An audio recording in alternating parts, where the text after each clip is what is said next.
satu, tentukan kompetensi dasar yang ingin dicapai oleh siswa. Selanjutnya, spesifikasikan tujuan pembelajaran, misalnya siswa mampu memahami dan mengikuti teks prosedur dengan benar. Pemilihan teks prosedur yaitu pilih teks prosedur yang relevan, menarik, dan sesuai dengan tingkat kesulitan siswa. Dan pastikan teks memiliki struktur yang jelas dan mudah diikuti.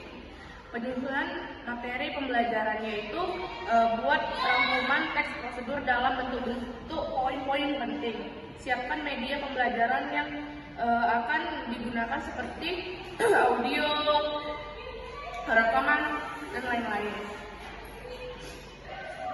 Menyusun kegiatan pembelajaran, yaitu ada lagi rancangan kegiatan pembelajaran yang mencakup pendahuluan, inti, dan penutup. 2. Dalam pendahuluan, perkenalkan topik dan tujuan pembelajaran serta berikan latar belakang teks prosedur. Di bagian inti, lakukan kegiatan menyimak dengan menggunakan media yang disiapkan.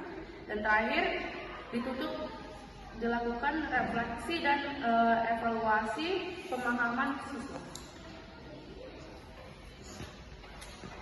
Nah, selanjutnya membuat lembar kerja dan latihan. Yang pertama itu, susun lembar kerja yang berisi latihan soal terkait tentang teks prosedur. Yang kedua, buat pertanyaan yang mendorong siswa untuk mengidentifikasi langkah-langkah dalam teks prosedur. Dan yang ketiga, sertakanlah latihan untuk menilai pemahaman detail dan urutan langkah dalam teks prosedur. Nah, yang selanjutnya itu menyusun rubrik penilaian. Pertama, tentukan kriteria penilaian yang akan digunakan untuk mengevaluasi pemahaman siswa. Yang kedua, buat rubrik penilaian yang jelas dan transparan. Selanjutnya, uji coba dan revisi. Yang pertama, dilakukan uji coba bahan ajar dengan sekelompok kecil siswa.